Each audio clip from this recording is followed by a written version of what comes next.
Tweet. Welcome back to Twitterville of Pittsfield, Vermont. And Marion doesn't like that opening. You want to start again, Marion? Today we're in Twittsfield, and I have Colonel Nye, Joe DeSena, myself, Sefra, and Johnny Waite here with Miss Marion, of course. And today we are interviewing the CEO of Twitter, who was almost killed on the race course, right? So that's interesting. And first interview I've seen where I thought the guy might not make it to the end. Right? Yeah. We are here behind the scenes for Spartan Up the podcast with Dick Costolo, CEO of Twitter, from Detroit originally. Born and raised in Detroit. Did you come from like a real wealthy background, or? He's sick, by the way. So if you hear him coughing, the guy's a trooper. He just ran the Spartan course sick. You weren't wealthy? No, I was not. We were not wealthy. No, but I mean we weren't super poor. My dad was in the automobile industry, and we were middle class Detroit automobile industry family. So neither wealthy nor poor. I mean, we always had everything. I thought we had everything we wanted, right? We went to St. Petersburg, drove to St. Petersburg for 2 days to visit our grandparents once a year, and had everything you needed. Had everything I needed. Went to school. And what do you think that, being from Detroit, where it's probably a little rougher, I don't know exactly where in Detroit you were, but you think that kind of upbringing is what gets somebody on a trajectory that ends up as a CEO of a major corporation? No, I don't think it was necessarily that. I mean, we were in a decent suburb, Right. You're allowed to cough. I know. Try not to cough. Cough up a lung. I think it was, I was always the last kid picked for the baseball team, and when we were picking sides in 3rd, 4th, 5th grade. This is the shortest kid on the basketball team. I think it's more... You kept fighting. You just build up resilience, and you just grind through stuff and fight through stuff. And 90% of all the success that I've had has just been resilience to failing and, okay, gotta go try that again. Bang my head against the wall again. So you weren't Harvard Business School? Wasn't Harvard Business School. So you're saying you weren't rich, you didn't go to Harvard Business School, and you end up CEO of Twitter? So funny story. I went to University of Michigan. It's all right. It's all right. You don't even know what we just went through. It was the only school I applied to was Michigan, and I studied computer science there. And my senior year, I decided I'm gonna start doing stand-up comedy at the student union because it'll be fun. I'm a funny guy. I'll start doing that. I did that, and it was fun. And then my second semester of my senior year, I had to have an arts credit to graduate because I was in the computer science department. I needed a certain number of arts credits to get my degree. And so I decided, I'm going to take a theater class because I won't have any homework. It'll be easy. I can spend all my time on computer stuff. Yeah, right. And I took it, and I had so much fun doing it that when I graduated, I told my parents, I'm not gonna take one of my programming jobs. You're gonna stick with I'm theater. gonna go to Chicago and try to get into Second City and get on Saturday Night Live. So I did that. What year was that? 85. 85. So I went to Chicago. And Saturday Night Live was pretty hot. Oh yeah, it was the heyday. That was the show. Yeah. So I went to Chicago. I performed at Second City and a bunch of the improvisation places around town in Chicago. With Steve Carell was in my group, and Rachel Dratch, and how were you doing? Were people laughing? They were laughing at the time. I don't know if they'd laugh now, but and I eventually had auditions for those things, and those guys got them, and I didn't. So I decided, all right, I got to go back and put my degree to use. So, if you had looked at the graduating class at Michigan and decided which of these people is going to be the CEO of a technology company, it wasn't going to be me. But again, you go on stage, you're doing an improv show at 10 p.m. at night, and people are booing. Right. And you suck, get off, and you're like, we're going to be out here for an hour. Right. They're already mad, it just teaches you resilience and mental toughness and all right, well, this guy's going to yell at me for an hour. I mean, that's a famous saying. I don't know if Churchill said it, I believe, right? It's not smart, it's not strength, it's not this, it's persistence. Yeah, I totally believe that. Just bang your head against the wall. Resilience gets you through 95% of the problems you need to get through. So there's 4 million people hopefully watching this, and there's a lot of them that just can't get off the couch, right? They can't get motivated, they don't have it. How the hell do we teach it? You know what I mean? There's so many. Just to give you an idea, let's say we just had 5,000 signups yesterday for races, right? 45,000 were in the registration funnel and didn't sign up. Yeah. What happened? Yeah. Like how do you? Yeah, they bail. I'll tell you. I woke up this morning. I literally woke up this morning and thought like, I can't do this. Like I'm not doing it for effect. I'm not joking. He was sick the whole time, and he kept going. He asked me to throw the spear at him. Puncturing one of my lungs. Please, he said. Drain the fluids out of my lungs. I said, I can't kill a CEO of a public company. I just decided like, I got, you know what? I'll put my stuff on. I'll get in the car and see if I feel better. I think 95% of it is just take the next step. So the thing I convinced myself to do was, you know what? I'll put my clothes on. I'll get in the car and I'll ride out there with those guys. I'll just see how I feel. Right. And we got here and I said, you know what? I'll walk up there. See how it's Yeah, going. like- You were still hesitant when I saw you, right? I saw that. If you take the next step, if you always take the next step, Yeah. and you're not thinking like, oh, I got to get up, go over there, I'm going to be cold. Like, Right. you just take the next step and keep going. Admiral McRaven just did this speech for University of Texas. He said, you want to change the world, start by making your bed, right? Make your bed, and that leads you to this. I totally believe that. Right.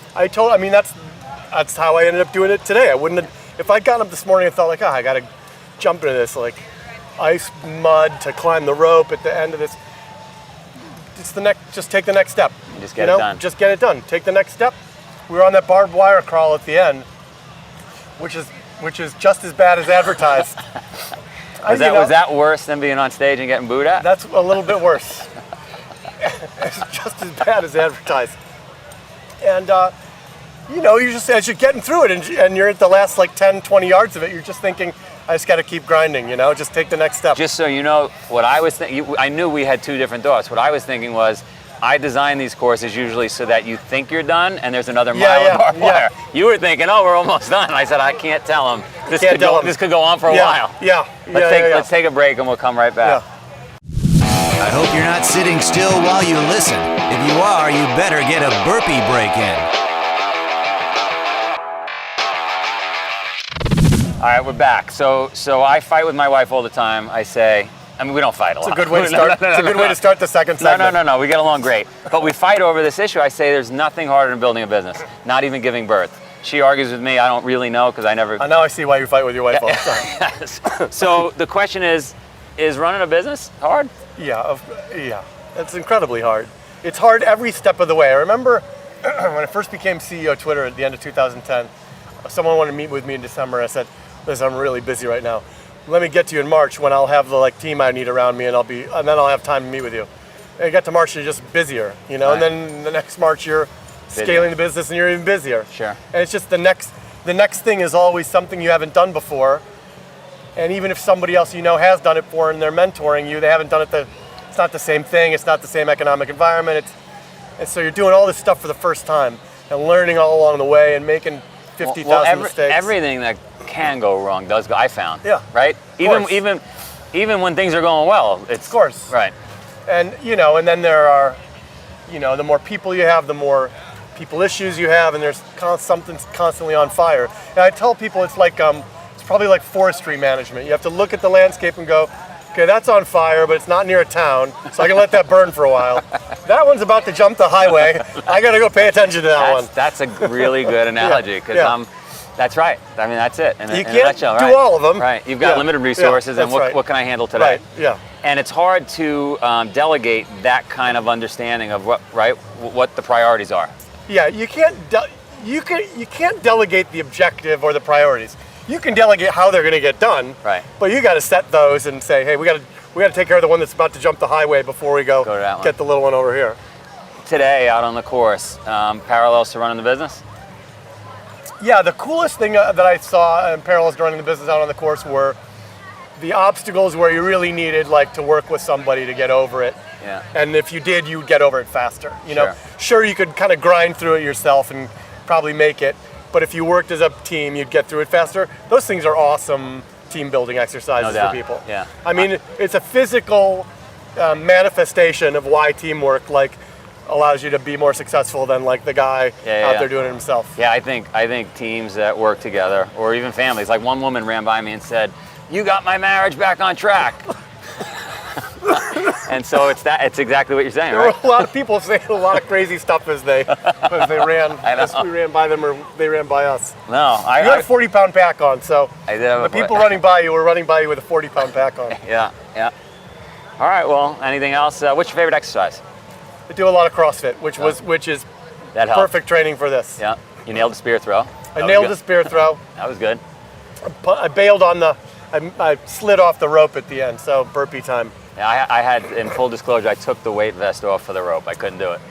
Slid it. Usually it's all legs, and I Yeah. slid, couldn't get traction on it. Yeah. Well, thanks for coming. Thanks for having me. That was awesome. Yep, it was great. Yep. One of my favorite interviews, Joe. Really? Great job. Yeah, I tell you, really surprising guy. I mean, I know we talked about whether he was going to live or die on this thing.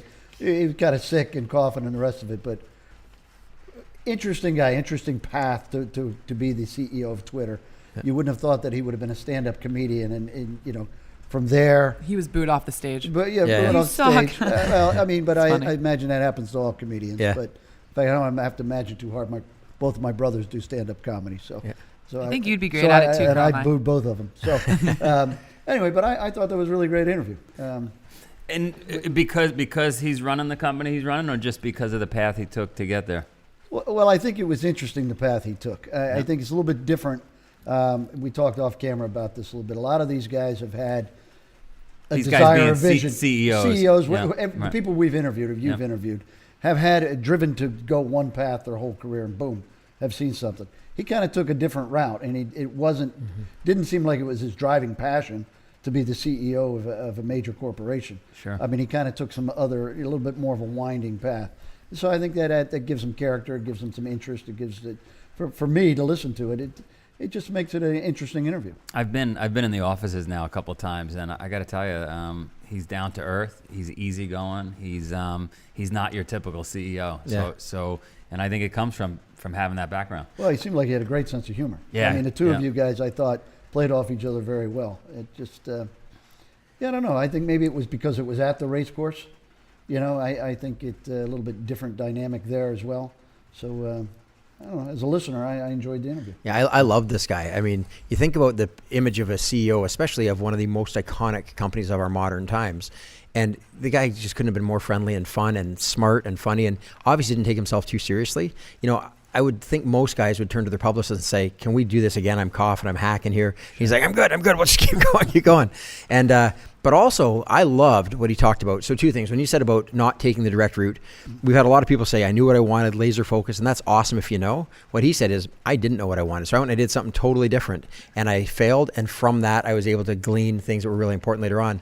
But the other thing that he said that was amazing is he said, and he used the example of the race, I got up this morning, it was the last thing I wanted to do.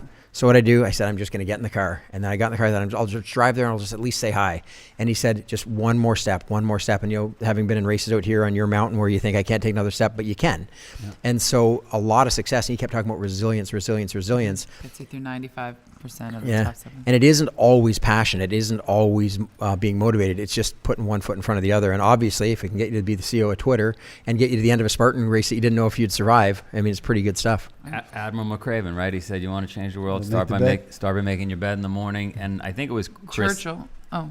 Well, I think it was Chris Lee regarding art. He said, I don't want to train 5 hours on my bike. And so I said, I'm going to go out for a half hour. Yep. That turns into an hour. Hour turns into 2. Mm-hmm. Right? Yeah, and you were going to say Churchill. Well, yeah, you guys quoted Churchill. It says, it's not smart or strength, it's just your persistence. Again and again and again, it comes up that it says, it doesn't matter what you're doing, if you're walking the Nile, if whatever you're doing, just keep going, keep walking, keep doing it, and you're getting somewhere. No, my wife kept saying no before she was my wife, and I was so persistent, she had no choice. Courtney's the best. I loved it. It was in this interview, and you said, my wife and I fight a lot. And then you paused when you were going to say what it's about, and he goes, that's a weird way to come back from the break.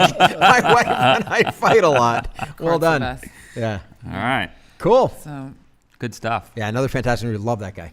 Love that guy, and I guess CEO of Google's next. Tune Awesome. in. Spartan Up Podcast. You'll never know who you're going to meet. Thank you for listening to another epic story of success. Get more at SpartanUpPodcast.com or follow us on Twitter at SpartanUpPod. the Spartan Up Podcast is brought to you by Spartan Race. To find a race near you, visit Spartan.com.